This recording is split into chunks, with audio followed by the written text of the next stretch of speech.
Respected elders, beloved brothers and sisters, by the infinite grace, compassion, and love of Bhagawan Baba, we are today here in a panel session with our esteemed distinguished leaders from the Prasanthi Council. And we are going to spend some moments with them discovering the amazing, incredible experiences that they have had with Swami, their incredible, intimate association with the Sathya Sai International Organization, and bring about some clarity to this existing confusion maybe that we might possibly have at this point of time. I'm so delighted, honored, humbled, and privileged to be here. I am this moderator who will ask questions. These questions are not rehearsed. These questions are actually the questions that probably devotees at large will have. And so probably I must also just put a precondition to our esteemed speakers that we might put you on a spot, possibly, but please do not feel that I'm doing so. But I'm only doing so for the purposes of getting clarity, for the getting some answers to some questions that they have. This session is also for the purposes of us anchoring into Swami much more, because we are now talking to leaders who have got more than 50 years possibly of experience with Bhagawan. So this is really a rare privilege. So let's start this whole session by saying 3 Ohms and invoking the presence of Swami. I'm hoping and praying that Bhagawan will prompt me to ask the right questions, and Swami will also invoke the right answers from our esteemed panel members. So I'm going to start with 3 Ohms. Maunam, Dhyanam, Pranavam.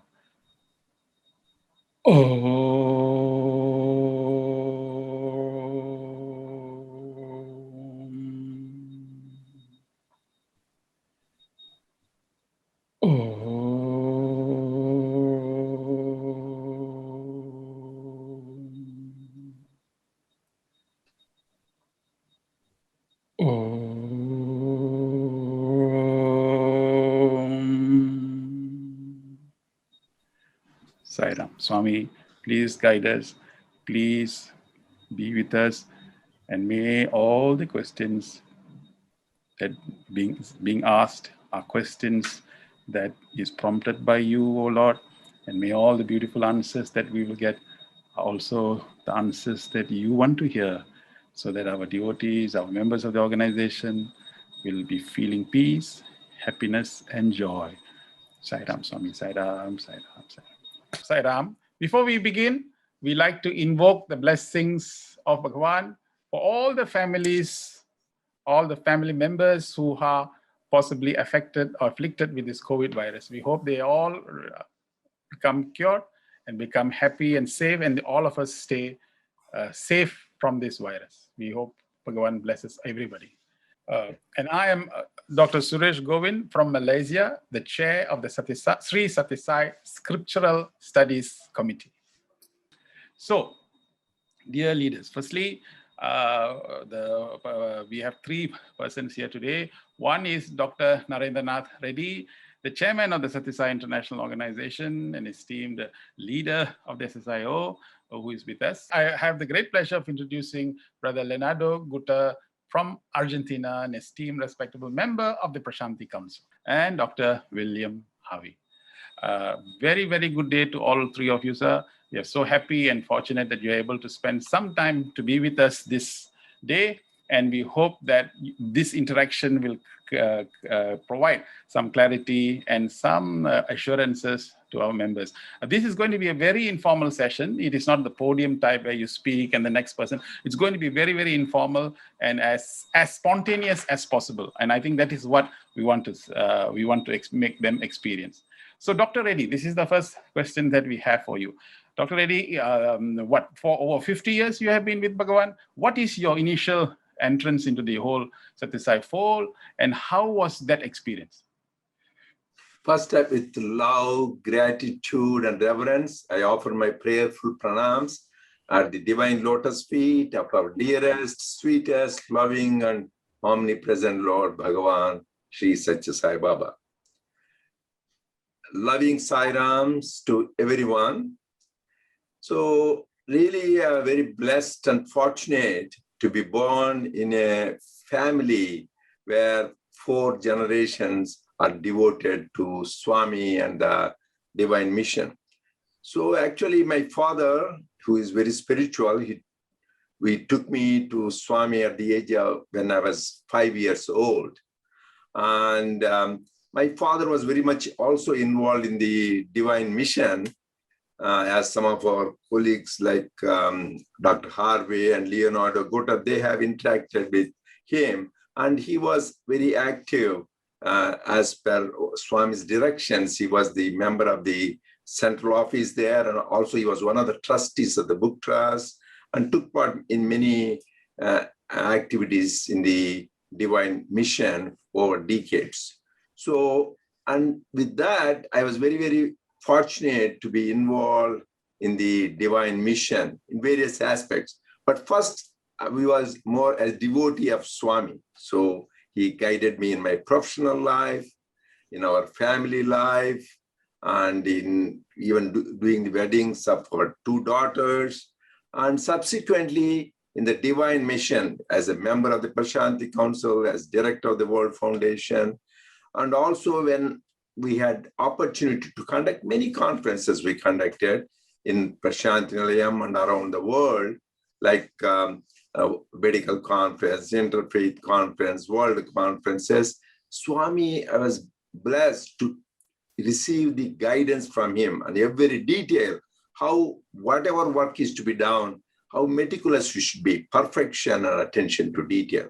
So that is what I learned. So not only we were lucky that he guided us, protected us, took care of us as our father, mother, and friend, guide, and God, but also mentored how should we really work in the organization or in my own work situation or in the family. So that is the blessing Swami has given. And there are innumerable experiences that could take hours. So we are not here to talk about that. And that has been, I talked about it in various situations, in various talks I gave, in the Prasanthi Nilayam, in the various meetings around the world. So right now, just I wanted to focus that I was blessed and fortunate to be part of the divine mission and receive the guidance of Swami over many decades in various aspects in personal, family life, in the organization. But most importantly, as spiritual seeker, Swami showed me the insight of the scriptures. Because from childhood, I was interested in scriptures. So it was more a theoretical knowledge, more in the intellectual. But Swami showed me the insight, what the goals of spiritual life is. How do we lead the life, and the various aspects Swami was shown. Because finally, that is the purpose of our organization, is to realize that we are divine and realize our innate divinity and see how we can help our fellow brothers and sisters also realize the innate divinity. So this is what I would like to share, how I came in fold of Swami from a young age, and he continues to guide me and guide me till today. Dr. Reddy, one point, one word that you mentioned, and many of us directly do not have that experience, this mentoring. Mentoring is a very important word. And sometimes you can do a mistake and then there is somebody to correct it all the time. Can you recall one amazing experience that you have had on the subject of mentoring? When and how did he mentor you? To what extent? So there are many, many situations he mentored. Even any time you do, like, for example, young adult conference, world conference we had. So we had about 6,000 delegates. So from India, around any countries around the world. So we had prepared a lot of programs and things to be distributed. Then we had to have delegate badges. So we had to print so many delegate badges. We were printed them. And then I showed, because everything Swami wants to look at it. So I showed it to Swami. Swami looked at it. I could see that he doesn't want to hurt your feelings. He said, looked at it, just kept it aside. I said, Swami, what is the thing? So he says, oh, how many women, how many men? I said, so there are so many thousands of women delegates, thousands of men delegates. Yeah, it will be same color, doesn't look good. You should have pink for women and blue for men. So there is only 2 days, 3 days time left behind. We don't have much time to print it again, that many things. I said, Swami, you want me to do it, but that is what Swami is. He will never force you, source. So he didn't tell that thou shalt do, you should do it. No, just he made a comment. Then I got a hint. He didn't say go and do it. Then within those 24 to 48 hours, we got them printed in Chennai, which is all these badges, and showed. And Swami was so pleased that even though it's a minute detail, so just he wanted to show, and people are happy. So women badges, men. And same thing with the menu in the for the young adults conference. So I just showed the menu, and there was only this South Indian things, idli, dosa. Swami said, no good, because there are people from North Indian background come, you should have North Indian thing. And there are people who come from the overseas, they like to eat cereal or bread, so you should have that. So like that, every little detail, Swami would go to that, including the bags we distribute, so attention to the badges, attention to this. I can go on and on. This is not only one instance, many, many instances where Swami is guided. I can tell you another time when we had a opening of the Sai Ramesh Hall. Swami himself is opening. Just he took me the night before at 10 p.m. He said, Narendra, come with me. We go there, and he is the one who is going to inaugurate. It was on December 5th, he is going to inaugurate. So the night before he takes me, he says, he was telling people, hey, put the light stand here, put the mics here, the flower arrangements here, to show even though he is the one who is the chief guest and everything, he is telling how you need to have the attention to detail. That's what I learned. Perfection in action, attention to detail, and thinking everything pros and cons. This is what Swami taught. And that it goes down to all levels, at the center level, for all of us. That is how Swami groomed the international organization over all these 6 decades.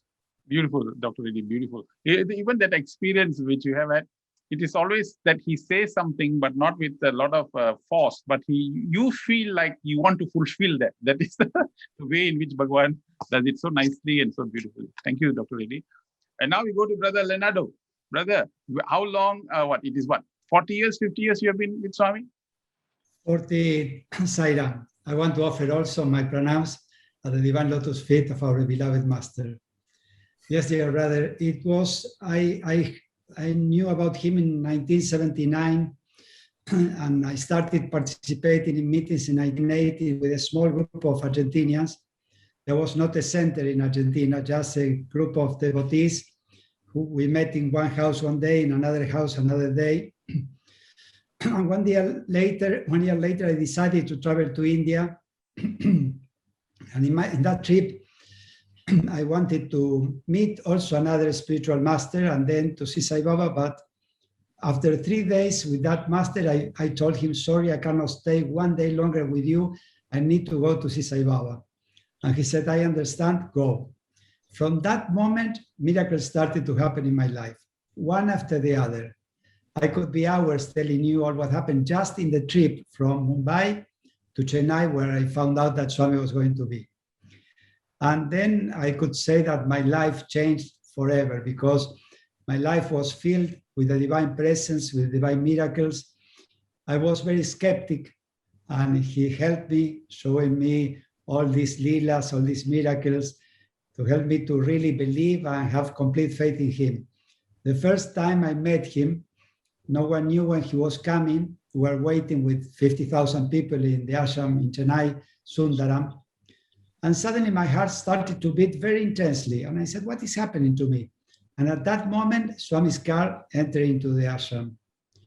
From that day onwards, I always knew when Swami was going to come out for darshan, because my heart started to beat very intensely. And I always say that's why we have to follow our hearts, because our hearts know much better than our minds. And the first darshan, Swami left his car and gave darshan to all of us. I was seated on one first row, and Swami was standing in front of me, raising a flag to unveil the flag. And then I look at him and I wanted to have an interview. The first thing I thought was to have an interview with him. And I said to him, Swami, can I see you? And he looked at me, and without opening his mouth, I heard his voice over my head. He was saying, but you are seeing me now. And then I replied, I realized my mistake in my English sentence. I said, no, an interview. And he laughed and left. So every day was a miracle. Every day was so much attention. I used to give him a letter every day. He took letters every day. He signed books, photographs, gave me vibhuti. And one day he was in Abbotsbury to attend to a cultural program. And after giving a discourse, he was seated in front of the stage, and he was not far from where I was. So I stood up. I was with jeans, Western clothes. I didn't know anything at that time. And I went to him, and I thought I will introduce myself to him. So I had a business card, a personal card, and I wanted to give it to him so he will know who I was. So I went to him, and no one stopped me. And I gave my card to him, and he took it and looked at me, and with a very big smile, he did like this in my hand, and he said, you are very lucky. And yes, not only me, we are all so lucky to be alive, to be disciples of the Purna Avatar who has called us in this life, to be in his presence, to be directed and guided by him. We are incredibly fortunate. Brother, yes. One point, I always wanted to ask you, I never got a chance, and this thought this came to me. You know, if you 40, 50 years ago, when you came to Swami and then you take back this to your own country, Latin America, obviously at that point, everything would be new, and you might have received a lot of possible challenges in actually literally being, I would want to ask you to ask, how is it that you managed to overcome all this? It's an alien culture. It's an Indian, Asian, that's quite easy. But it always marveled me how you were able to do that. Can you explain? Well, it was all Swami, because at that time, when the first one lady from Argentina who met him, we were under a dictatorship. We couldn't go to the streets. At that time, we had thousands of people that disappeared, that the police caught and just disappeared. So it was very dangerous. But Swami said, go, don't worry, go ahead. I will be there. And he was with us because we opened the center without any problem. We had meetings without any problem at all. There was no Indian community. And in spite of that, we ended in a couple of years having centers all over Argentina, from the north to the south, from the east to the west. So Swami became a very known figure in Argentina. Not everybody was a devotee of Swami, but if you come to Argentina, you say Sai Baba, they will tell you, yes, I know who he is. So things like that happened. We started to go to every place where we're invited to different places, and we went to speak to Swami. I traveled with my car 700 kilometers to go to a place, and only 2 people appeared. But I gave my talk anyway, because I always said that those that are called by Swami will come. But like this, we continue to spread his message all over Argentina and the neighboring countries. And well, now in Latin America, there are centers almost in every country of Latin America. So Swami does everything. Really, we just put our little effort and he does everything. And if you allow me, I want to tell you what happened in my first interview with Swami, because it was not only a message for me, but for all the people that are listening to us. You know, I was for 30 days in the ashram and I wanted to have an interview. The first thing I asked Swami for an interview. And one night I was in my room in the ashram, and I was at that time vice president of a Raja Yoga organization. But then I was so overwhelmed with Swami's divinity, with Swami's love, that one night in the room I wrote in a piece of paper my resignation to that position, because I wanted to surrender completely to Swami. The next morning, Swami came for darshan, and instead of his usual routine, he came out from the mandina and came straight to me. And he looked at me and he said, yes, I will see you this afternoon. The night before I said yes to him. The next morning he said yes to me. So when darshan was over, I thought I could go to the interview room and sat there in front of the room waiting for the afternoon. But the Sevas told me, he said, no, it's not like that. You have to come back in the afternoon. So I went to my room and I thought, Swami will not remember. Even if he remembers, he will not find me. And I was with that kind of thoughts. The afternoon came, I was sitting in a third or fourth row with all these thoughts, disappointed, thinking I lost my opportunity because they didn't let me stay there. When Swami came out from his room, from the veranda, he looked to me. He didn't look for me. He just knew where I was sitting and looked straight into my eyes. And from there, he screamed, "You!" So I stood up, I went to him, I said, yes, yes. And he said the most wonderful word, go, interview. So in the interview room, he then gave darshan. I asked him if the other group of Argentinians could join us, and he said yes. And in the interview room, he was talking to everybody, and suddenly he approached me, and he said to me all what I was thinking since the morning, that he was not going to find me, he was not going to remember everything that I have thought, he told me. And then he approached me even more and almost whispered in my ears. He said, I will never disappoint my devotees. And this is in my heart and should be in the heart of all of us. He will never disappoint us. Wow. So we have to do our best effort not to disappoint him, because he will be always for us. Thank you, Brother Leonardo. That is important. Yeah, all of us need to remember that Swami is for all the devotees and he will never disappoint. Okay, go ahead, Suresh. So nice, Bill. So nice, Brother Leonardo. Thank you. Brother Dr. William Harvey. Dr. Harvey, what is your experience? How did you enter? Ever since we were all young boys coming, we always see you in Prasanthi Nilayam. So you're literally someone whom we grew up with. Tell us, sir. Well, thank you very much. I want to say thank you to Swami for another opportunity to think about and speak about his glory. And I'm especially happy right now to be with my two brothers here who are both so, to me, inspirational, and of course, to thousands and tens of thousands of devotees all across the globe, they inspire. I grew up, well, first of all, I'll answer the number of years. This is my 45th year, so it adds up to 9. It's sort of a significant year.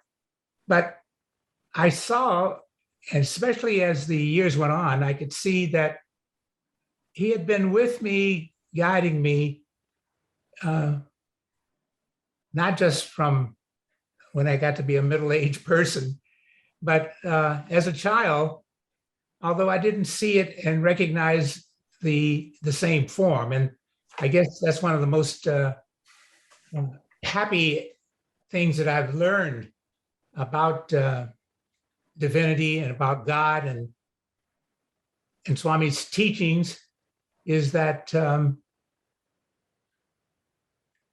when we humans rely only on our intelligence and our so-called wisdom, which we should rely on, but if we rely only on that, we can have an edge over some of our other humans because we're putting in some sort of discipline. But it's going to be in the probability area.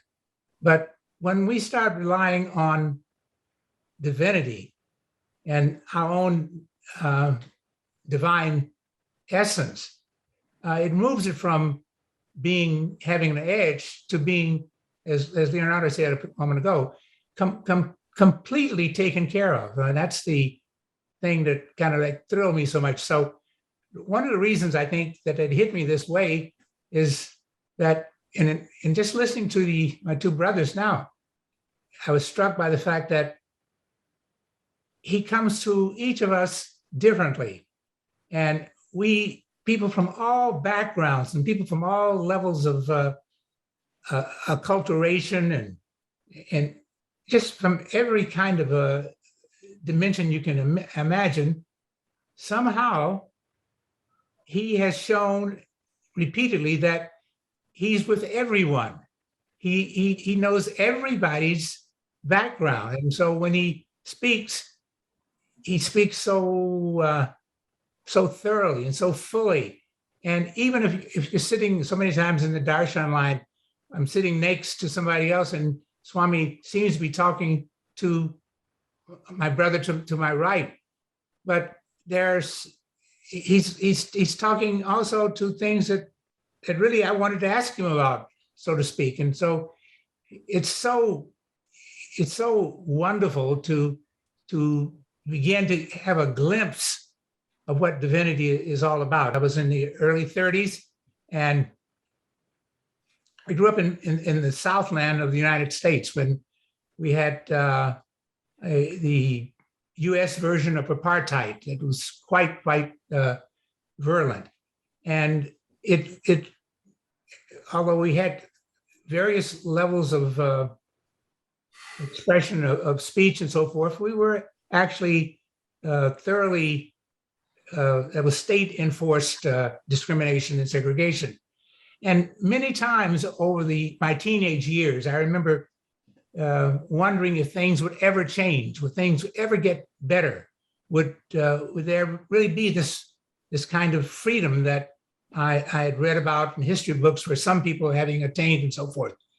And things, as far as my family we were moderately religious. We weren't fiercely religious, but we went to church and so forth. But I never got a good, full understanding as a child of what God was really like. I mean, I had a feeling internally, privately, that when I would pray, oh God, this, and ask for this question or protect me from that, I felt at that level, I knew what was going on.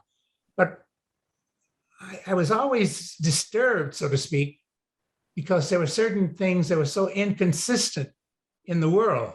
I could see so many conflicts. If God, why does he allow this to happen? Why does he allow this to happen? Why do people who mistreat others obviously get away with it? And these kinds of questions.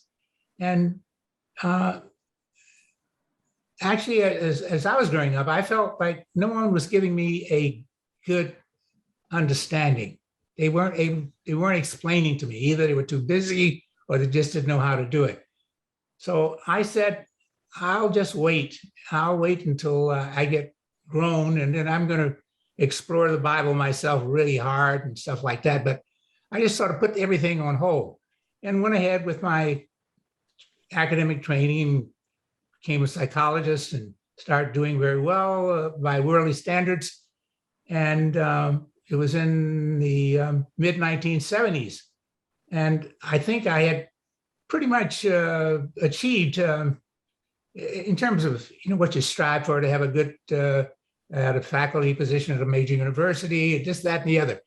And I began to get some sort of sensation, or some sort of, I think later on I called it, I was being pulled or directed in a way. There were these, what we call coincidences.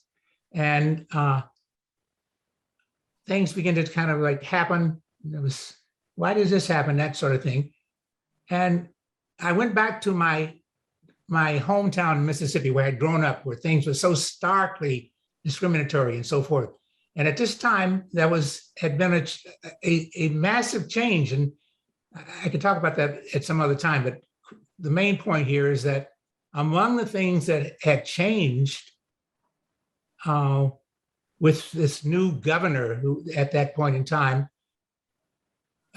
something really dramatic. And I saw the big contrast between what I thought as a teenager, when I thought things would never change, when I was persecuted, et cetera, and because of my skin color and all that.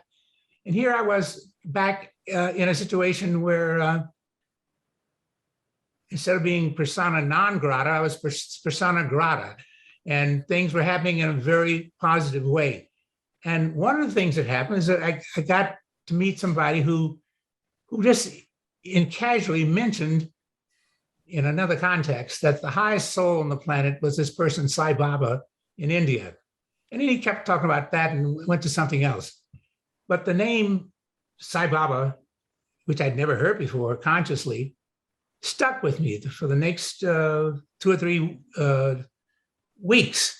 I was writing a column, and I even wrote in my weekly column, I felt like I should mention that name. I don't remember the context, but I knew I was pretending to know what I didn't know, but I had the feeling that I should say something about Sai Baba.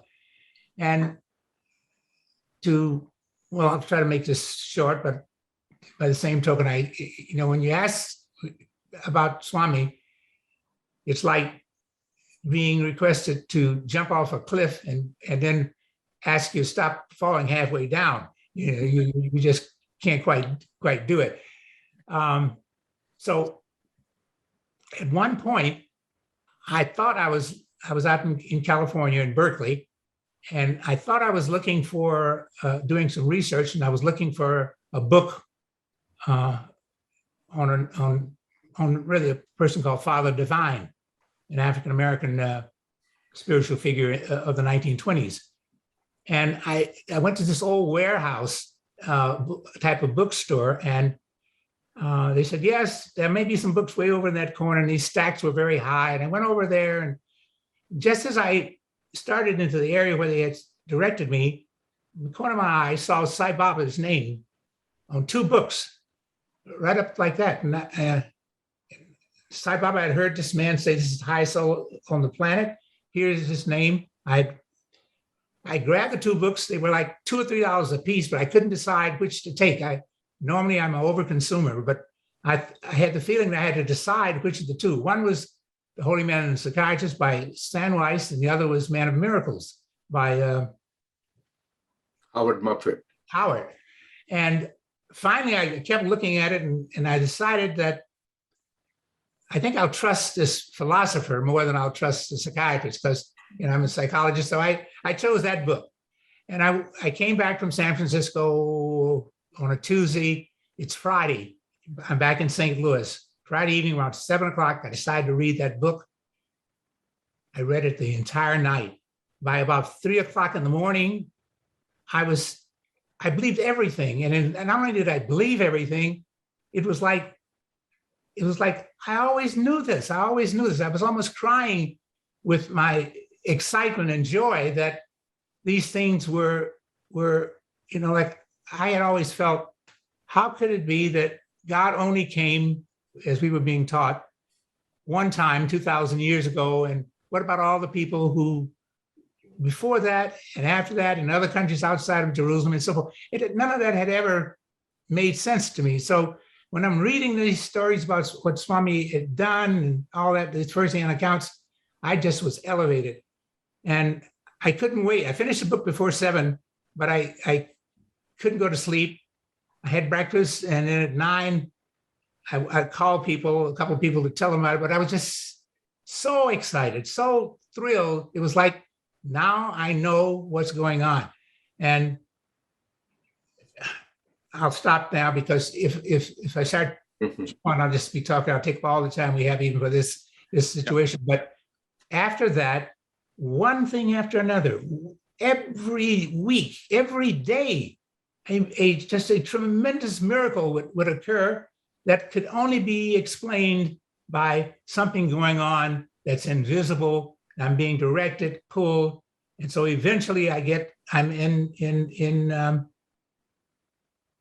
Bombay and in the airport, and I'm on my way to Bangalore to see Swami. So by the time I actually do see him, he didn't have to do anything to prove to me that he was God. I already knew this, and I think I knew it from that moment on that Friday night, Saturday morning when I finished reading the book. It was just that revelation that God is there, not just in India. He's God everywhere. There's only really one God. It's the same God that I used to say my prayers to. I had all that awareness.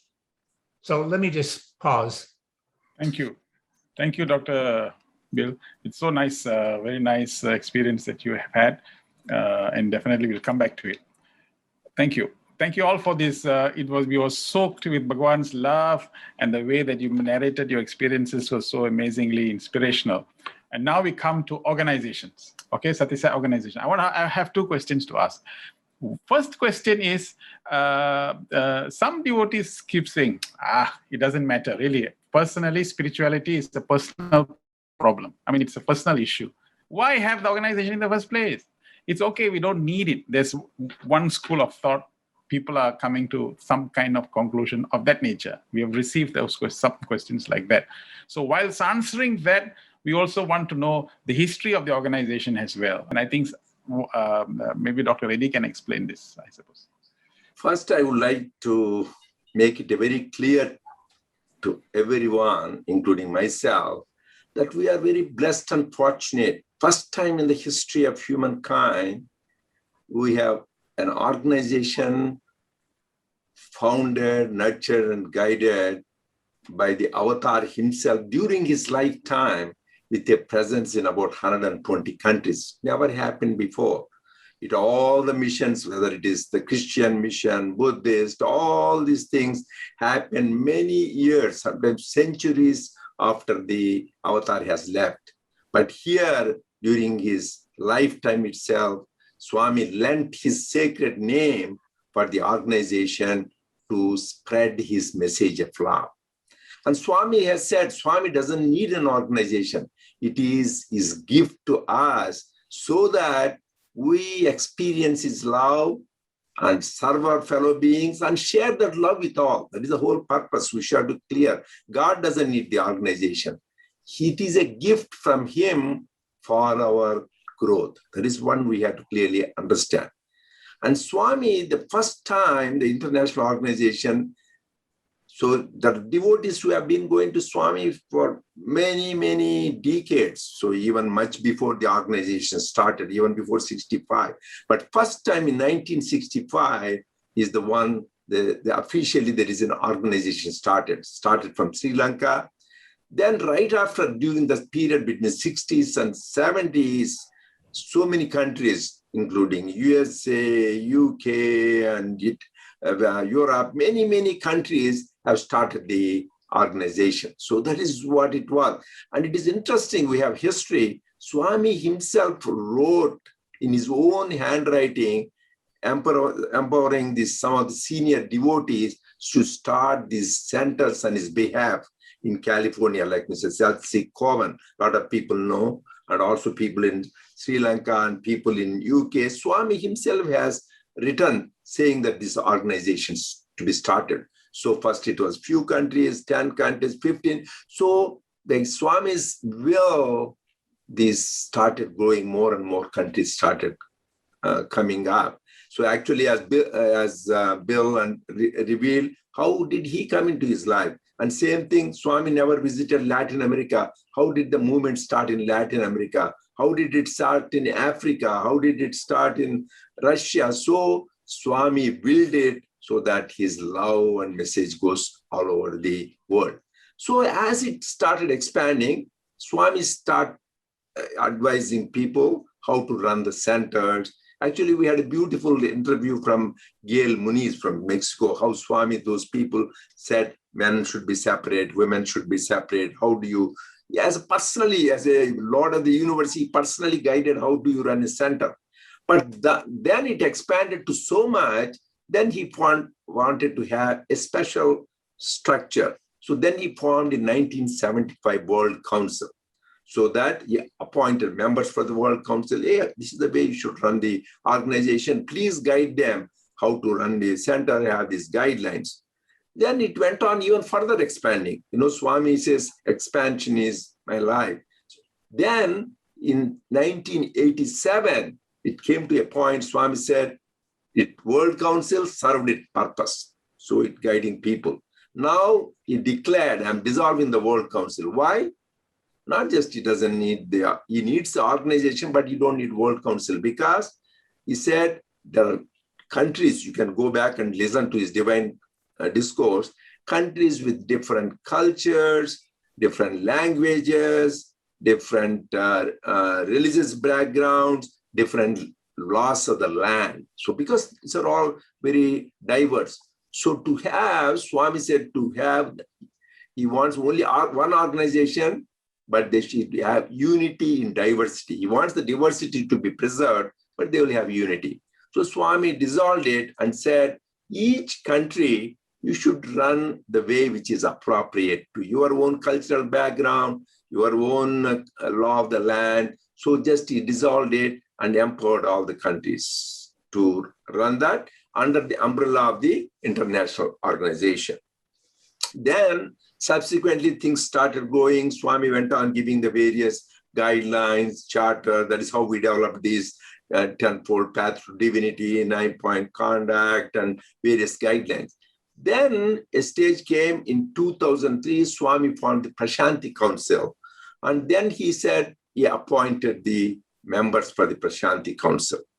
So we are blessed and fortunate. Swami directly appointed these members to the Prasanthi Council. Some of us here, like Leonardo Gutter, Dr. William Harvey, myself, Dr. Goldstein, and so many people like even World Foundation Director Gary Bells. These were directly appointed by Swami. So first the Prasanthi Council was representing the administrative body of the international organization. Swami himself formed, and there were many communications on behalf of the Prasanthi Council. And actually in 2004, Swami called me for lunch in the to his residence. That time it used to be next to the Purnachandra Auditorium. That is before Swami moved to Yajur Mandir. Swami's house was next to the Purnachandra Auditorium. So he called for lunch, myself and Dr. Goldstein, and he gave the guidelines. So I was enjoying Swami's divine romance. He used to call me for lunch, bless the family, but I was not deeply involved in the organization. Swami says, this is my command. Be in the Prasanthi Council, take more responsibility for the organization. From then on, there is no turning back. Swami went on guiding every step at each time. Various conferences we had, as I said, we had medical conference, interfaith conference, world conference. He went on guiding us even for our international meeting. Then came 2006. Swami is prophetic. Swami knows the past. Swami knows the present, knows the future. He knew there is a need because we need something to protect our organization. So he wanted a legal structure. So that is how the World Foundation was formed. So, and then before that whole thing structure was developed, we had that bylaws were formed by an attorney in California. And we took the whole document to Swami. And Swami looked at word by word and just changed, change this, this is the governing body. Like that, he went detail and changed. And then Swami, once he approved all the bylaws and which we registered in the government, then Swami said, this will be the governing body for all the functions of the Sathya Sai International Organization, whether running centers, groups, schools, institutes, or any programs, completely, comprehensively, all that will be done by the World Foundation as a governing body with the Prasanthi Council as the administrative body, which will be running the day-to-day operations of the international organization. And he appointed the being directors, myself and Dr. Goldstein. And so then subsequently, even Swami went on guiding. Just Swami doesn't, and he told us, publish this in Sanatana Sarada. That is the voice of the avatar. This was started by Swami himself on February 16th, 1958. I think that is what it is. So it was published, and Swami himself said, please publish. And not only just, we could have just published, we have World Foundation, but he said, publish it as the divine command. So we can publish that. That was published by the editor of Sanatana Sarada with the direction from Swami. First, they were not sure. Then Swami again said, no, go ahead and publish it. It was published. Again, in December of 2006, Swami expanded the board of directors. He added few more directors. They were also appointed by Swami. And this Mr. A.V. Ramakrishna, and then the H.D. Dora and Gary Bells, they were all again added to the board of directors. So Swami guided, but it didn't stop at 2006. Still then the international organization with the World Foundation as the governing body, Prasanthi Council as the administrative body, then we had the various structures. Then we started developing the various things like zone chair, central coordinators, because this is all evolutionary process. In the old days, like in the beginning, there was no zone chairs, no. So this is all as evolution, Swami knows, and he has been guiding how do the officers to be appointed, what are the guidelines, how do you run a center. He went on guiding us step by step each year till 2011, he left the body. The last time we submitted to his lotus feet, the guidelines was in November of 2010. And even now, in his omniscient, omnipresent form, he continues to guide every aspect of the running of the organization. There is no question. Swami says he was with us, he is with us, he is with us, and he will be with us forever. So he has been completely guiding every aspect of the organization. And Swami says this is the last word, this is the ultimate. See, he wants us implicitly follow that divine command, where he says this is where how you are going to run the organization, because we need the legal body. First, we did not have, because we have logos, we have publications, audio, video materials. All this need to be copyrighted and protected. And Swami knows that. And also it has a purpose in serving for the humanitarian relief. Whenever we need to have resources. That is where during the Swami's time itself, Swami guided us how to support Haiti relief, which we ran for a few years. Swami himself guided when to start, when to stop, all that. So he was really involved into the day-to-day things. So it is Swami who was running the organization. So that is why it is very sacred to us personally how Swami guided. It is not only in 2004, I said, subsequent to that, this is in Prasanthi Nilayam, Swami called me for lunch along with Dr. Goldstein. But subsequently in Brindavan, Trai Brindavan, Swami called me and Dr. Harvey and Leonardo Gutter and Dr. Goldstein and so far in the food in the house. He entertained us, made us happy. And there he made a very profound declaration, very important. You all have responsibility. You should go to all the corners of the world and spread my message. So this is very important. He says it is your responsibility, and he has given that responsibility to us. Actually, probably our brother Leonardo and Bill Harvey, who are the part of that meeting, they can corroborate and they can expand on that latter. But this is the direction Swami gave, not only to the publication, but in personal instructions where he guided. So that is the sacred injunctions of Swami. And as Swami said in May 17th, 1968, in the First World Conference, you reach the summum bonum of life. That is, you reach liberation by implicitly, completely, and immediately following my instruction. That is enough. He says that will give you more benefit than all the austerities you do, like japa, meditation. So for us, following the divine instruction command is our life breath. Anything we can do, but we cannot change anything. Anything else we do work for the unity. But for us, this is very important. That is the whole history of Sathya Sai International Organization, which dates back much before even any other organization which is started. Because this is Swami himself. This is Swami's gift to all of us so that our life will be redeemed and sanctified. Really, very nice, elaborate explanation that gives us the anchor for the document. I just want to know, even, when you keep on saying a lot of guidance. The omnipresent guidance, I think we all can understand. But when he's guiding, what does he mean? Does he take the pen and inside the interview room, correct this or tell, no, don't do like this, do like this? How does he do that?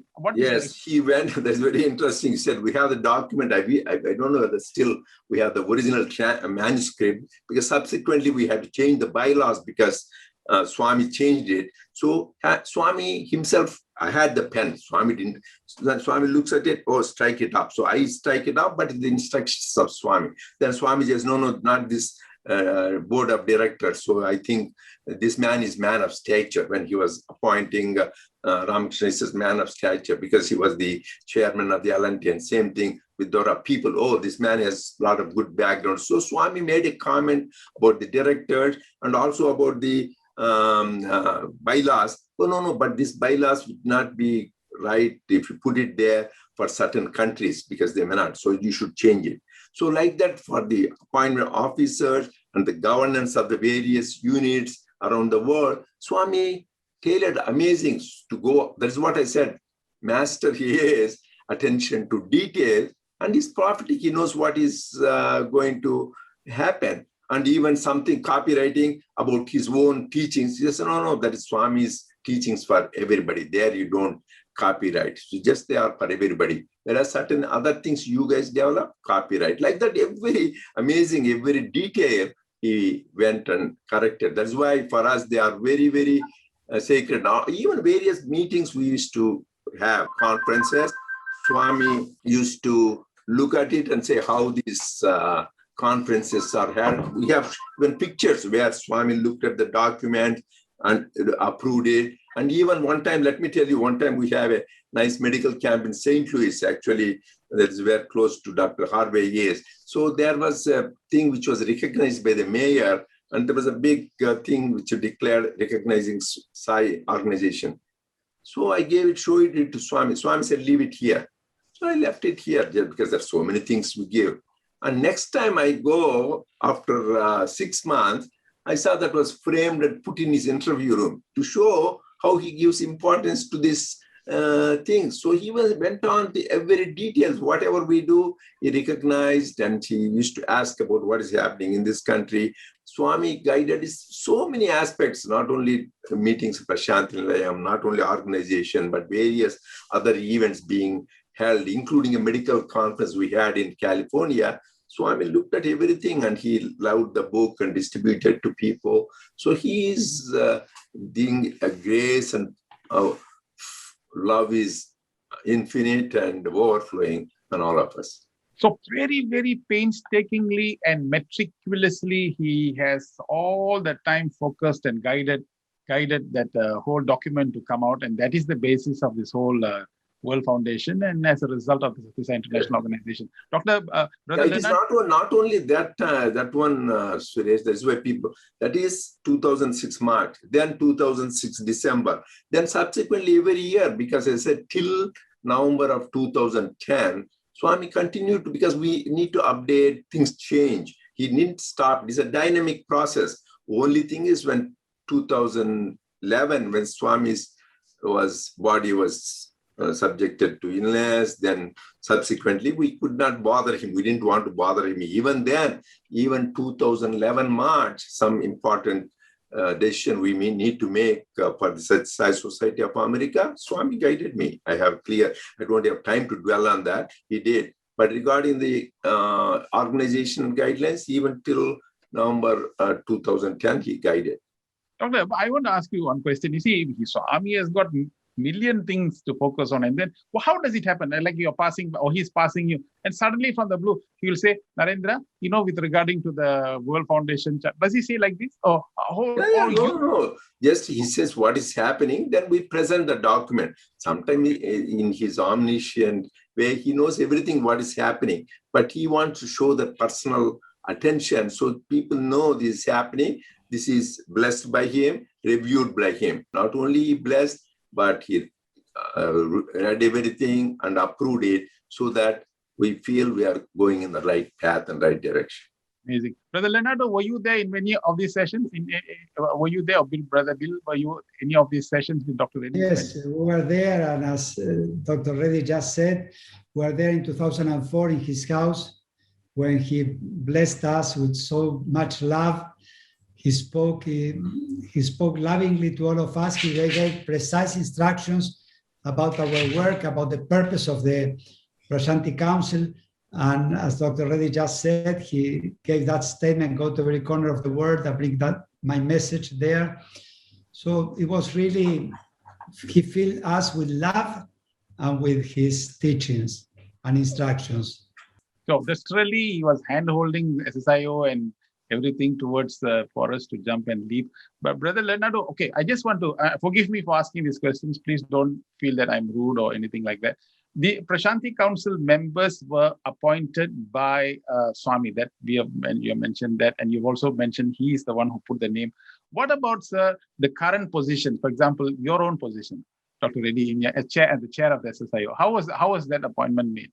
So we are, as I said, we have the bylaws in the World Foundation, which is the governing body, which appoints all the officers, journal chairs, everything, central coordinators, including the Prasanthi Council member, World Foundation directors. I want you to know, one is Prasanthi Council members, which are appointed by Swami, is Dr. Harvey and Leonardo Gutter, Dr. Goldstein, myself, and subsequently they were co-opted with Marian Myers. Then they were, even she was added when Swami was there physically. Then the World Foundation is different, is a legal entity where Swami appointed the directors, myself, Goldstein, Gary Bells was there, Dora and Ramakrishna. And then we have the bylaws, who will be the chairman, who will be the secretary, who will be the thing. So the positions, whenever appointment, so the board meets, because the bylaws clearly says board of directors meet and elect the various officers. So we have a clear board meeting in November of 2011, where the board met and appointed Dr. Reddy will be the chairman of the Prasanthi Council. So, and then it is approved and it is distributed to all people. The communication was sent, signed by the secretary of the World Foundation. Because we have the chairman, secretary, and so he signs, this is the bylaws, this is why Swami developed that. So everything, whatever we do, and this is all documented in the minutes of those meetings. It is not done because it is there, as I said, that is why Swami formed the legal entity, so that he knows for the future, it is not only for that time, because Swami was guiding that time, but for the future, things came. I am not permanent, no, none of us are permanent. So we are here and gone tomorrow, but Swami's mission is permanent. Thank you, sir. Thank you. The one more point is that the gift, Sathya Sai organization is a gift. All right. Bhagawan himself has sometimes changed the gift wrapper. Let us use that analogy. Earlier it was world, then he changed the gift, they changed the gift. Now there's a new wrapper that has come along, which is let's call it the Global Council, and this is the wrapper. Why can't we wrap it up with this Global Council identity? I mean, very good. So no, that is very nice thing. I want to input from Leonardo and Bill also. So Global Council is a concept which they said to bring the unity. So it is a good, wherever we want to have unity, there is a great thing, because the Swami says unity is divinity. So, but the way it was handled, somehow all our officers and devotees were confused and perplexed. When they announced that in November of 23rd, 2020, out of blue, none of us knew, because except the document was sent on November 16, and nobody approved it. So without any agreement or approval from the SSSIO, this was announced. And so many devotees and officers were confused. And what is this? What is the purpose of this Global Council? People had a question. Why was suddenly formed? What is it doing? Then they said it is to bring out the unity. So yes, anything to bring out unity, we are there to support that. That is the purpose we have.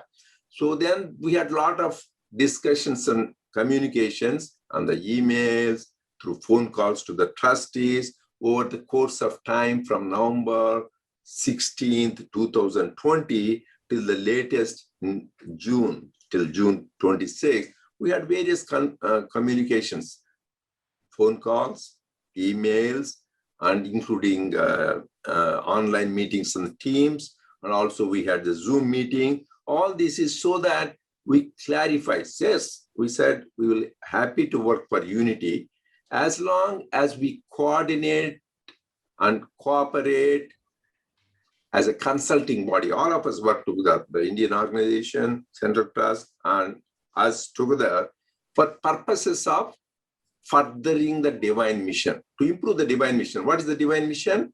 Is to spread his message, his teaching, his love. Second thing is so that to serve the humanity. As long as we do that, sure, we want to do that as a consulting, coordinating thing. But they insisted they want to be a supervising body, and they actually, some of the documents showed authoritarian orders. I said that is not acceptable, because only thing, the guidelines Swami gave is World Foundation to be the governing body along with the Prasanthi administrative body to take care of all matters of the international organization, including running the institute, schools, appointments, every aspect. So that cannot be disturbed. That means we are disobeying divine command. We cannot do that.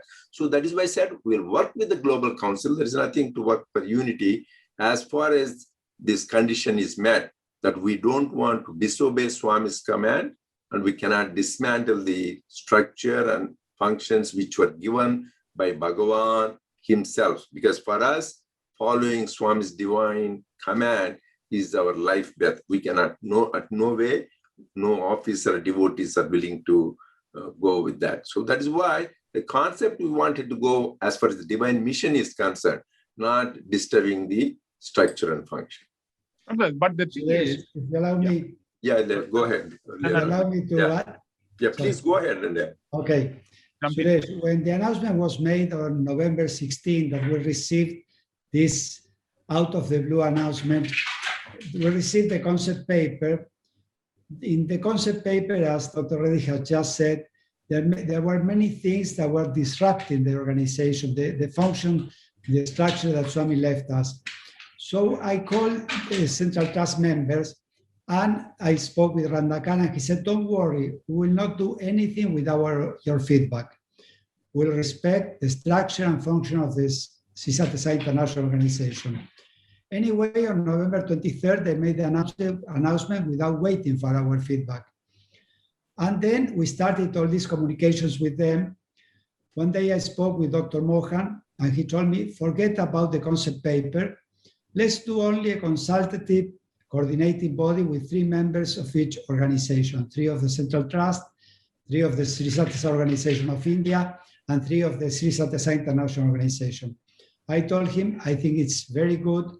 I will present it to the Prasanthi Council, but I think we can work on that. So I presented it to Dr. Reddy and other members of the Prasanthi Council. We thought that we had found a solution. But the next day, we received an email from Narendranath, where again, he was reaffirming the concept paper, and all what we couldn't accept, it was because it was betraying the instructions given by Swami to us. This led us, when one day on May 30th, we invited the Central Trust for a meeting, for a Zoom meeting, to discuss face-to-face through the virtual media. And we had a very long and cordial discussion, and we reached an agreement, and we told them, we will agree to join the Global Council upon 2 conditions: that the structure and function will be respected, and the terms of reference will be developed and approved by all the 3 organizations. They agreed with that. They repeated many times that our structure and functions will not be disrupted. And we started to work, and we presented to them our terms of reference, which were really very good, are very good. We adjusted to almost everything they wanted. Really, you were part of preparing this. The statement is reflecting Swami's statements about his mission. And they said upon these conditions were that these terms of reference will be approved by all parties. So we presented it to be discussed by all of us. Suddenly we received an email from Brother Ratnakar where he said, no more dialogue. We don't want to hear from you anymore. Don't contact us. Don't send us any mail. Actually, he said no dialogue, no mails, and no calls. That means no phone call, no email. So essentially, don't leave us alone. Don't bother us. So yeah. And he added, only call us when you are ready to unconditionally accept the Global Council and their terms of reference. We unconditionally, we only surrender to Swami, not to the managing trustee. So we cannot accept something that is different to the instructions given by Swami. That's why when they said, don't call us anymore, don't send us an email, we had no option to do that. We will continue the Sathya Sai International Organization as Swami has instructed us. We'll continue as we always have. All the activities will be the same. They said, when we spoke to them, they told us what was the reason for this Global Council. First, they said they wanted to bring more unity. As Dr. Reddy said, unity is always welcome, but we were united with them. We always supported them. And the Sathya Sai International Organization has grown in quality by leaps. You are all witnesses of that. All these meetings we have, the Akanda Gayatri, all the meetings are attended by more than 500,000 people attended these meetings. Then the newest thing they said that they are worried that when we are not anymore, who will be the new officers and how they will be connected to Prasanthi Nilayam. And this surprised me because this is like saying that they don't believe in Swami's divinity. Swami is the omniscient Lord of the universe. He left us something. He left us a structure and a guidelines that will be good for eternity, not for 50 or 100 years, forever. So we have to have faith in him and know that the new officers will be selected by him in one way or the other, and they will follow the guidelines given by Swami. We are always connected to Prasanthi Nilayam, which is our home, the home of our father and mother. We are always connected to Swami within our hearts and everywhere. So the only thing we ask them is to respect our structure and functioning, and they said they were going to do it. They said with their words, and they put in writing in the joint statement, but then they erase with the left hand what they have written with the right hand. And as I said before, we cannot betray. We have to follow implicitly the divine command. This is the most important sadhana we can do. So we have to follow. That is here. I want to add the important thing is we have been trying our best to communicate through the phone calls, email, Zoom meetings, and bend backwards, say, let us work in unity. But somebody abruptly, unilaterally walks out. So just said nothing. We have no option but just say it is all our leaders unanimously. That is why I conveyed them a message very important. It is not decision of myself or Leonardo or Bill Harvey. This is the unanimous decision where we discuss with all the members of the Prasanthi Council, all the directors of the World Foundation, and all the zone chairs, which we have seriously, even in the last week we had, always with their opinion, and this is the unanimous opinion of all, that we cannot go against the guidelines and instructions given by Swami. And we need to work with the terms of reference. And just somebody goes out, walks out, then we have no choice but not join the Global Council, because he said we will join. That's why people are misquoting. Oh, they joined. No, we never joined. We will join the Global Council if these two conditions are met. As Leonardo said, it is no disruption of the structure and function. It will be disrupted with their terms of reference. Our terms won't disturb. Second is they need to accept the terms of reference. That was not accepted. And also what Leonardo said, I want to add another. We are always connected with Prasanthi. People said, Do you want to choose between Prasanthi and SSSIO? SSSIO, even before Central Trust, before SSSIO, devotees were going to Swami when he was only 14 years old, 20 years old. The devotees are always connected with Bhagawan. Devotees are always connected with Prasanthi. It is our home. Anybody who puts conditions, obstacles to that, that is going against Swami's teachings. That is against Swami's unconditional love. That is adharma. People have to decide who on the earth can put a distance between God and the devotee. Who can put a distance between the temple of worship, our holy place, and the devotee. So that is our birthright, and Swami gave the assurance, and we cannot have anybody come in that way. So that is where people have to decide, do you want to follow the Bhagavan's teachings, or you want to follow the instructions of the managing trustee or central trust? So that is man-made, the global council, whereas the SSSIO on the guidelines is God-made. So you want to follow God, Bhagavan Sri Sathya Sai Baba, or you want to follow the managing trustee? That is the decision people have to make. And we decided we'll stick with Bhagavan Sri Sathya Sai Baba and his instructions, and our connection with Swami and Prasanthi Nilayam is eternal. It won't change. That is why people have to decide. Our organization will continue the same. People, let them remove that doubt. Our Sathya Sai centers, groups, trusts, schools, institutes, continue the way we are doing. We have been doing well till November, till this confusion was put in. So let us just erase that and say, we are as usual running our centers. Don't let disturbance come, and focus on Swami and his work. One time Swami told me, Swami, these people are giving trouble. I was doing some good work in the hospital, and then some people, Swami says, don't worry about what others do and others tell. You continue to do your good work. I am with you always. I will support you. I will take care. So what as devotees and officers we should do is focus on Swami. Love him with all our heart. Follow what the instructions he has given. Third, continue to do his work, which he has clearly shown us in all aspects, devotional, spiritual, and service activities.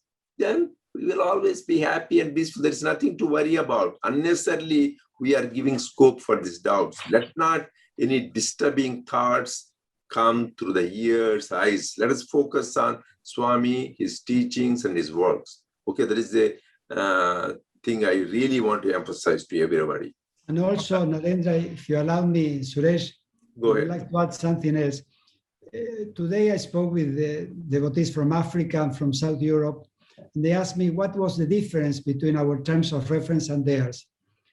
In the letter that Ratnakar said when he asked us not to call him anymore, not to contact him at all, he said, you left out the most important part, that is the supervising and the appointment role of the Global Council. He didn't pay attention to the most important part, that was the mission of this Global Council, how we will implement the divine statements. The only concern was about the power, the authority to appoint and remove, or to appoint any person in any position whenever they want. They wanted to have the authority to decide tomorrow we will change the National Council president here, the person from this committee. And this is not following the procedure that Swami left us. So please, I want to ask all the brothers and sisters that will watch this recording that don't equate the Central Trust with Swami.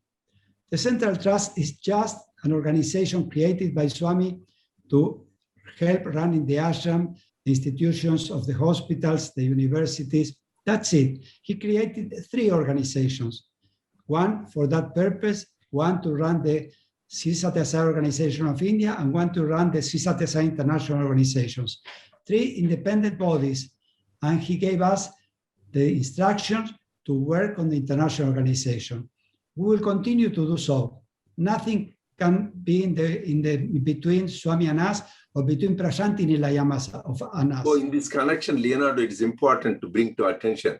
In 2013, Mr. Chakravarti, who is now appointed in the Global Council chair, he himself said in the interview with Radio Sai that people go on here, that international organization is separate from the central trust. Sathya Sai International Organization. These are all, again, are totally outside the purview of the central trust. And we have to inform that the territorial jurisdiction of the central trust is only India. And Sri Sathya Sai Central Trust is one organization which does not own any property in any part of the world other than India. Mm-hmm.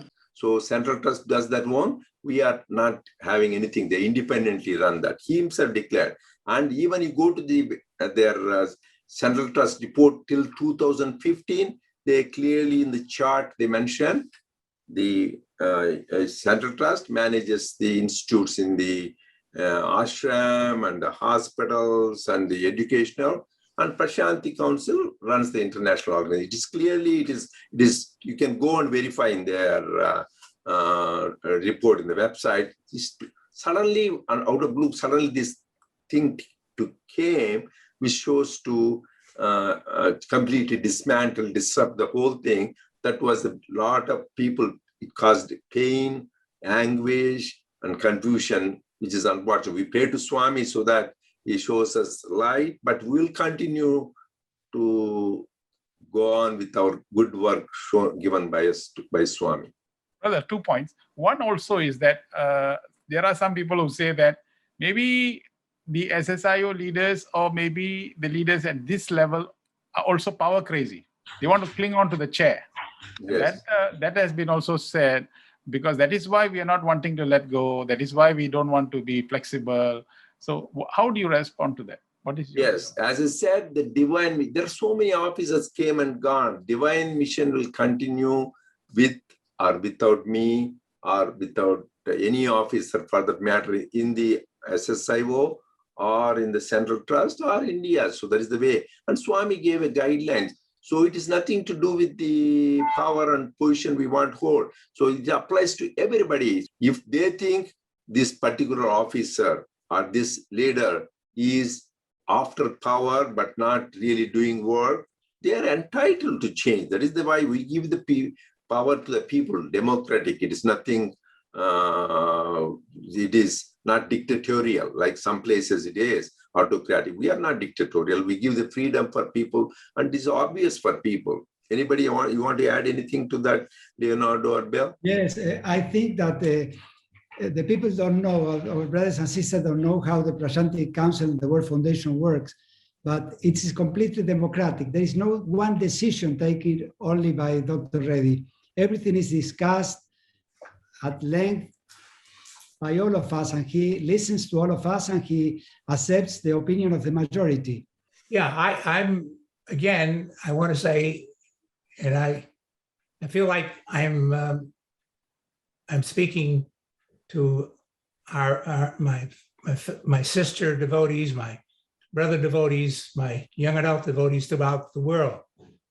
And I would say first off that I was an eyewitness to most of the things that Brother Reddy and Brother Leonardo have recounted. I saw it, and I confirm the accuracy of it. I endorse fully their analysis and what they have said.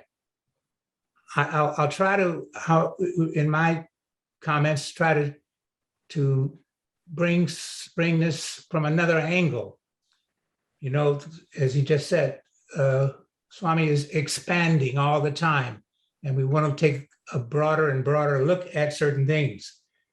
I think as devotees, as everyday, ordinary devotees, there are certain things we have to make ourselves remember, because the mind is tricky and we forget certain things.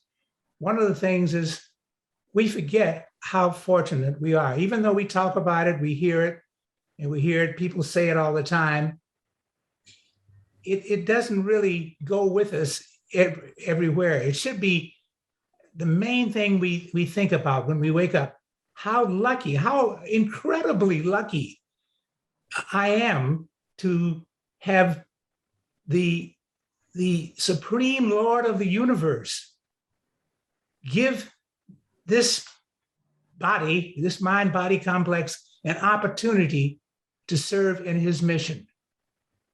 And I think one of the other things we forget a lot of times is that the avatar comes for the whole world. He doesn't come just for one country. He doesn't come just for India. He doesn't come to promote any religion. He doesn't come to advance a religion. He didn't come to bring out a new religion. And not only that, he does not use, this is another thing we ought to keep in mind.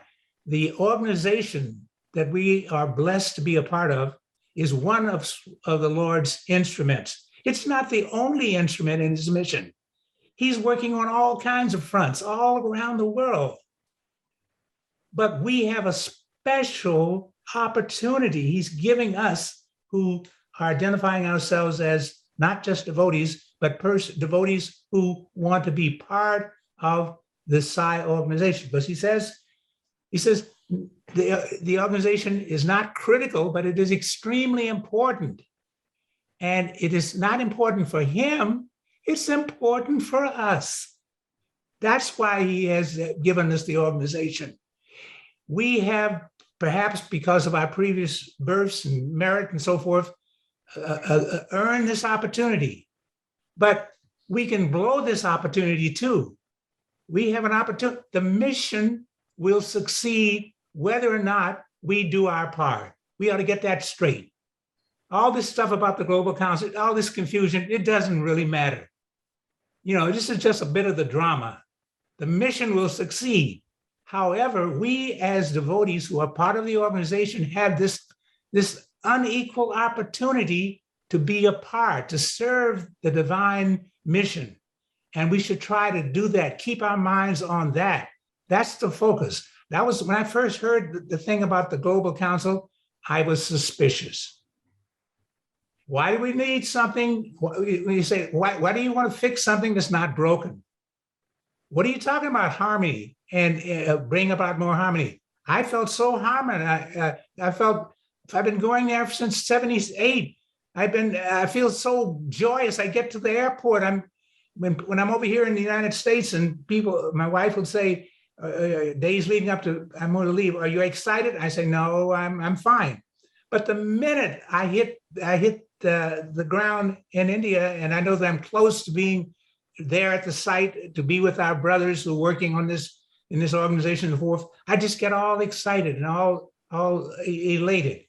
So I'm very, very thankful for that. But it was a glorious kind of relationship. And Swami continually told us it's better that we have an overseas organization and we have an Indian organization. He told us that so many times in so many different ways. And it's an organization, he doesn't want to have too much restrictions, but you have to have some order. You have some order, otherwise you have some confusion. So too much confusion. So we didn't need any kind of supervisory apex coordinating body at all.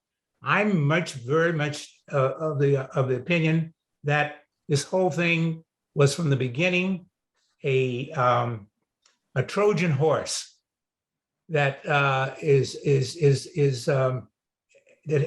was from the very beginning. The intent was to acquire control over the international organization's functions and structure and so forth, which is in violation of what Swami told us to do. So for me, I said, okay, they can say what they want. I'm going to pay attention to Swami.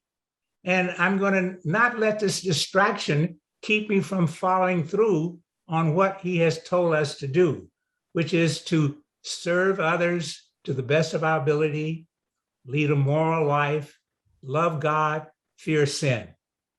Those are the things. He says, focus completely on that and do your duty thinking of him. Do your duty thinking of him. So that's what we're trying to do. I just want to say one more thing on this thing about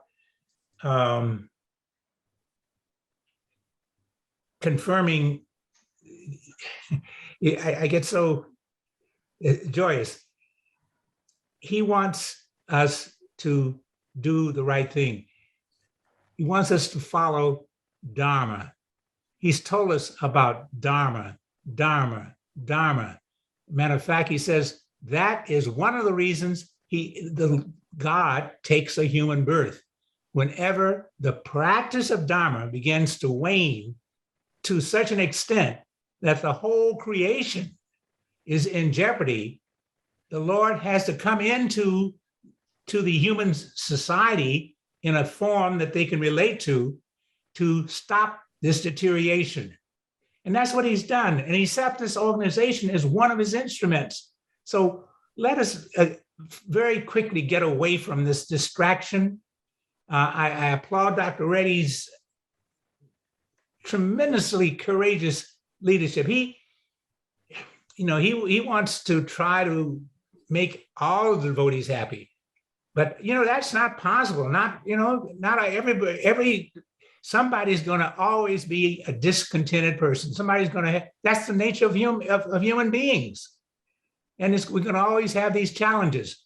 But we get better and better as human beings. We get better and better every time, and that's what's happening. But if we continue to think of Swami, the God of the universe, who is resident here in our hearts, in everybody else's hearts, in everything we see, there's nothing that is not God, not Swami. He says, how can they keep us away from Prasanthi Nilayam when Prasanthi Nilayam is right here in the depths of my heart? How can they keep me away from Swami? They can't. They can never. They can talk. They can threaten. We've seen that throughout history when we read about the epics and so forth. But let's just stay. You do what you want, sisters and brothers. You do, because you have Swami gives us a choice of making a mistake, and he still loves us. So if you want to make a mistake, go ahead. But he's also telling us, why make the same mistake over and over again? When you get this chance, who knows when you'll get this chance ever again? It may be 1,000 lifetimes. You have a chance now to continue to participate in this mission of the Lord.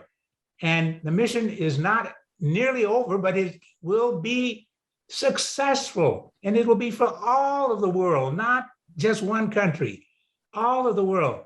But we are the forerunners, and we should show and lead and teach and spread the message by example. And here's a good time to show our sense of example, to believe in what he's told us. And if we believe in that, there's no puzzle. We know what to do. Think of what he says. He said what the organization should be run by. He set it up. How many times do we have to keep saying that? I don't think we should have to keep on saying it. I think every devotee who's listening can turn his or her attention inward, ask the Swami inside, tell me, dear Swami, what is the truth?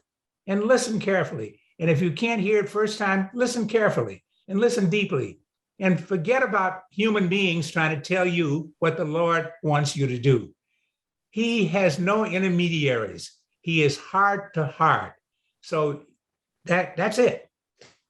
So I really applaud what Dr. Harvey said. I really echo his feelings. Just for me, two important points he made is just to appreciate how blessed and fortunate we are to be the contemporary of the avatar and to participate in the divine mission and to be chosen as his instruments of love. And let us never lose these opportunities and get distracted with various confusion and ideas. Just focus on Swami. If we have any doubt, first go inside, as he said, and talk to Swami, and he will always answer our questions. But let not this noise and others disturb our focus on Swami and his work. That is what all we need to remember. Then all is well. We'll always be happy. No, just let us remember all is well and everything is his will, and let us surrender to him and just follow his divine command. That is the ultimate. We have to choose between the divine command and the other people. I will always choose the divine command and his work and his instructions. That is all our summary is. So we are coming almost to the end of this program, and I am very, very grateful to all of you. But I just want to quickly squeeze in a few more, just 2 or 3 more questions, which I think are burning. For a normal devotee, see, they're only concerned when they go, they get a place to stay, or they see the darshan. Now, is that going to be an effect? Is that going to be affected? No, I think as we said before, this is the assurance given by God that this is your home. You can visit anytime, and He will take care of our accommodation, everything. We should have the faith that He is the one who called people from Argentina, people from St. Petersburg, Russia, Italy. So nobody knew before. So He called them, He took care. Same thing, He will continue to do that. And also, the Central Trust also has mentioned everybody is entitled to go to Prasanthi, have accommodation. Even the other privileges, as I said, it is not dharma to come somebody in the way between a devotee and Prasanthi Nilayam. So that will be addressed. But right now, for us, the way we are running the centers, no problem. Going to Prasanthi Nilayam and staying there, I don't see any difficulty. But main thing is we need to focus and continue to work. Implicitly follow the divine command. That is the most important, I tell. For me, Swami has told many times, I have many experiences wherein just it doesn't matter what in the world doesn't look good, but following divine instructions, the paramount importance. So in conclusion, I think the axis of this entire contention appears to be that well-guided and recommended document of Swami, which binds us. Okay, so that means implicit obedience, because let's finally come back to the spiritual basis of our existence. Implicit obedience, implicit adherence. That is the basis of a devotee. That is the highest expression of devotion. Dr. Reddy, the experience of that implicit obedience and implicit adherence, I think it is nice to just sum up the whole thing with that experience, probably an experience that you had. I think we have many experiences, but I can just touch 1 or 2. But first I want to tell, please go and read the discourse of Swami given in May 17th, 1968, which I already alluded to. The implicit, immediate, and complete obedience to his instructions is the one which will take us to the goal of life and will sanctify us, redeem us. So that's very important. A major Sathya Sai organization in a country being started, opened, and that particular person, even one of the trust members told me that Swami wants me to go and inaugurate that place. This happened. And then I didn't say no or yes, because for me, I won't take one step without Swami's permission. So when I went to Prasanthi Nilayam, Swami called me for lunch and we were discussing. Then I asked Swami, they said, you told these people, this trustee or this member, that I should inaugurate this place. Swami, shall I go? Swami says, no. Swami said many reasons why I should not go. Then, even though everybody else, senior devotees, trust, everybody okay, but for me, I had to follow what Swami said. Otherwise, Swami in the past one time said, are you my devotee or their devotee? You are following their instruction. Then Swami said, go and do their bhajan, not my bhajan. So we need to give the priority to God in our life, and implicit, without any change in period, comma. If you do that, there are many stories you can read for Professor Kasturi. So many things happen. All this we read, loving God, how Swami was very emphatic, very particular about following his instruction. That is why Lord Krishna, when he tells the whole Gita to Arjuna, at the finally says, do as you please. Ethe chesi tata kuru. Then Arjuna, he says, Nashto moho, all my doubts are gone. Karishye vachanam tava. Lord, I will implicitly follow your divine command. That is how it ends. Karishye vachanam tava. That means, Lord, you told whatever, my doubts are gone. So that's why I pray that the doubts of the devotees should be gone and we should just implicitly follow his divine command. Then our life will be sanctified. So nice. We do not know. We didn't know how this is going to go. And as I said, it was just so beautifully it went and finally concluded by the final thing is that implicit adherence and implicit obedience to Swami. I really pray. I write to ask just in conclusion, Brother Leonardo, do you want to say 1-2 lines? Dear brothers and sisters, Ratnakar has mentioned in his email that he will start contacting the different countries and centers, asking them to register to the Global Council. Please don't pay attention to this request. The international organization is not joining the Global Council. We are not going to be part of it, so you don't have to register to the Global Council. Okay, thank you. Dr. Bill, are you all right? Well, I just want to say one more thing. The mind that we are so proud of, and then we should be proud of it, is not the final statement. The mind can play tricks on us. And all devotees know this, that Swami says, why fear when I'm here? Now, fear is what is caused by various things in the mind.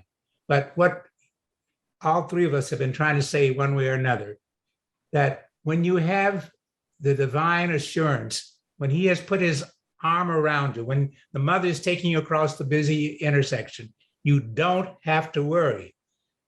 Worrying is what can cause what it is that you're worried about. That's the only thing that can bring about a disaster is by your worrying, because then you tend to produce the very circumstances that you were worried about. Don't worry. Swami says you ride in an airplane, you ride in a bus, and you don't keep looking to the pilot, looking at the driver of the thing. You just relax. But here, the Lord of the universe has come in here and he tells you something, and then you got questions about it. That's how stupid the mind can be, along with how brilliant the mind can be. So stop playing these games with yourself, with ourselves, and just have faith in the Lord. Have faith in the Lord. He's told you what Brother Ray just said is that if you, again, how blessed we are, if you're trying to figure out the right thing to do as a human being, you will never, ever be sure that you've done the right thing, because when you add up all the things on one side, all the various reasons, stop, sky high, all somebody has to say is, yes, but what if?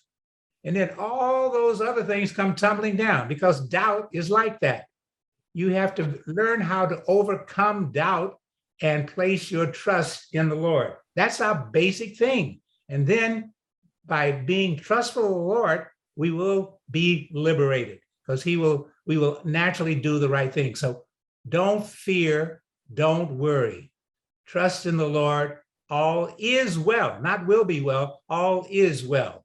Let us focus things at hand. That is how to serve the people who are afflicted by this COVID pandemic, and people who are going through many problems, losing jobs, health, losing loved ones. So how to serve, that should be the focus, and how to focus on Swami's teachings. Already Swami gave a structure for the organization and how it should work. We already have it.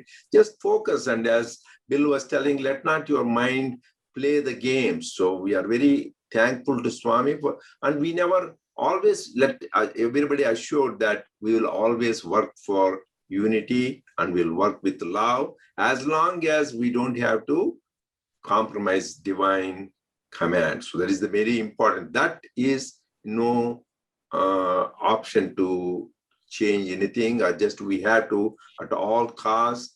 That is our life breath. We need to stick to that instructions of Bhagawan. So we are really very grateful to Bhagawan for his love, grace, blessings, and guidance. I think we had pretty long discussion. I think unless you have anything, so let's be grateful and happy. And as he said, be fearless and worry less and happy. Sai Ram. Sai Ram, and thank you so much for giving me this opportunity to moderate such an exciting, interesting, and enlightening session. We hope all devotees who are listening to this will at least be pacified to some extent. I always say in confusion, never must one make a decision. as what the Buddha said, let the dirt in the water comes down and the water will become clear. Clarity is when everything settles down. It is at this period of time of a great uncertainty, we should go within very deeply, connect ourselves and pray that the world will become a better place so that we all can move forward in a nicer, harmonious, and better feeling of unity and love. I think with these few words, I'd like to thank all three esteemed speakers for giving us such a beautiful explanation of the many things that has happened. And so, dear brothers and sisters, we have come to the end of the program. We hope by the blessings of Bhagawan that we can move forward, advancing the mission of Sathya Sai with clarity and conviction, and spread peace, love, and compassion to all members of this world. Sai Ram, Sai Ram, Sai Ram.